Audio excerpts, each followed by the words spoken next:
Okay, we'll continue our study of matrix multiplication, and in this video we'll talk about some basic properties regarding multiplication of matrices. Yeah, this is something which we talked about in the earlier video, that usually matrices do not commute with respect to multiplication. So you may have two matrices giving different products when you change the order of multiplication. So when you multiply A with B in this order, it might give you a different result, and when you multiply B with A in this way, it might give you a different result. So this is one important realization, that matrices usually do not commute. Sometimes they may. But what is satisfied by matrix multiplication is the property of associativity. So this is very clear, that it doesn't matter whether you do, when you have three matrices being multiplied, it doesn't matter which two you do first. So if you do B and C first and then do the product of A with this result, or you do A and B first and then the result of this with the, take the product of that with C. So it will give you the same result. So this is a property that is held by matrix multiplication. The other property which is held by matrix multiplication is that of distributivity, but it holds as far as you maintain, or as far as you respect the order. So if you have a matrix A multiplied by sum of matrices B and C, first of all of this is under the consideration that the sum exists, the multiplication exists. So all the size constraints are satisfied.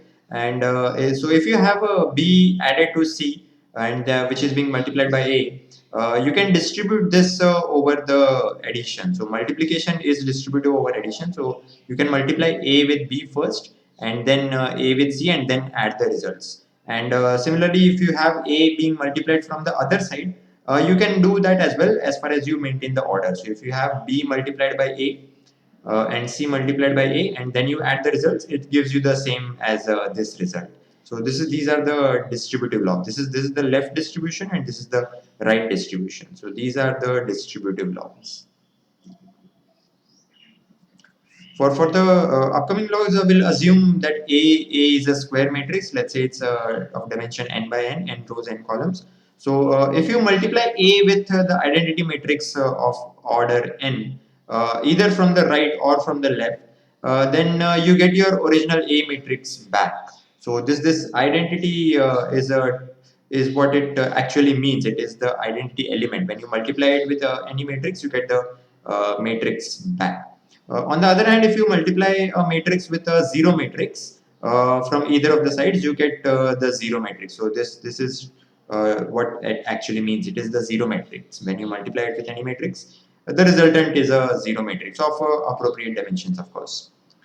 One other important realization here is that if you have the product of matrices being a zero matrix, then that does not mean that at least one of them is a zero. Which this is again something which you have been taking for granted in case of numbers. If you have product of two numbers is equals to zero, then we say that either x is equals to zero or y is equals to zero. This is not the case. This is not the case in matrix multiplication. And a good example of this is a very simple example of a 2 by 2 multiplication, where you have a as this matrix, and this is obviously non-zero matrix because you have at least one entry which is non-zero, and you have another matrix B which is a 2 by 2 matrix where this entry is non-zero. So these two are non-zero matrices, and yeah, of course, since they are 2 by 2 matrices, their product is defined, and their product is the matrix multiplication product will again be a 2 by 2 matrix.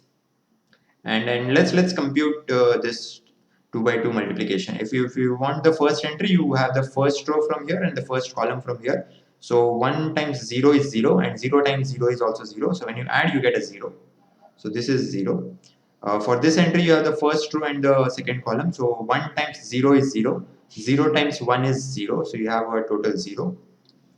For this entry, you have the second row and the first column. So second row from here, first column from here. 0 times 0 is 0, 0 times 0 is 0, so the sum will be 0. And for the last entry, you have the second row and the second column. So 0 times 0 is 0, and 0 times 1 is also 0. So you see that the result is a 2 by 2 matrix, but more importantly, it's a zero matrix. So you have that A times B is a zero matrix, but neither A nor B is the zero matrix. They are both non-zero, but their product came out to be zero. So this is an important realization. You can have two non-zero matrices giving product zero. The other piece of definition is when you have a matrix raised to some positive integer power. So it just means that you multiply it with itself that many times, and it is in parallel with your usual numbers definition. If you have a number x, you raise it to k power, it is as good as multiplying it with itself k times. And you can have this only when A is a square matrix, right? Because this multiplication is defined only when the number of columns of this, that is the number of columns of A, is same as the number of rows of this, that is the number of rows of A. So when you have the number of columns and rows of A to be the same, that is when you have a square matrix, right? So this you can take the power of a matrix only or if you have a square matrix and you just multiply it with itself k times. The result will be the resultant matrix A raised to k. The other important properties regarding matrix multiplication are using the concept of transpose that we learned in the previous videos. So when you have A multiplied by B, assuming it exists, and you need to take its transpose, it is as good as taking the transpose of individual matrices B and A and then multiplying it in the reverse order. So if you were to do it in this way, either you first multiply and then take the transpose, or if you were to take the transpose first, then take the transpose but multiply the resultant in the reverse order. So only then will you get the same result. So yeah, you can have examples based on this. We'll study examples in exercises. The other important property of matrices is that if you have a square matrix A, then it can be written as sum of two special matrices P and Q, where this P is a symmetric matrix. So this is a symmetric matrix, and this is a skew symmetric matrix.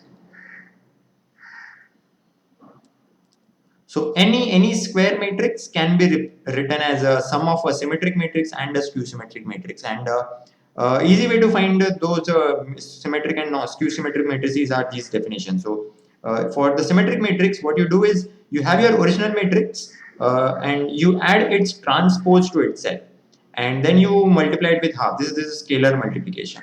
So whatever matrix you will get, it is bound to be symmetric. In fact, if you feel inspired, prove that this P matrix will be symmetric. A good way to prove that matrix is symmetric is to show that it is equal to its transpose. So when you have P, show that it is equal to its transpose. Consider this as an exercise.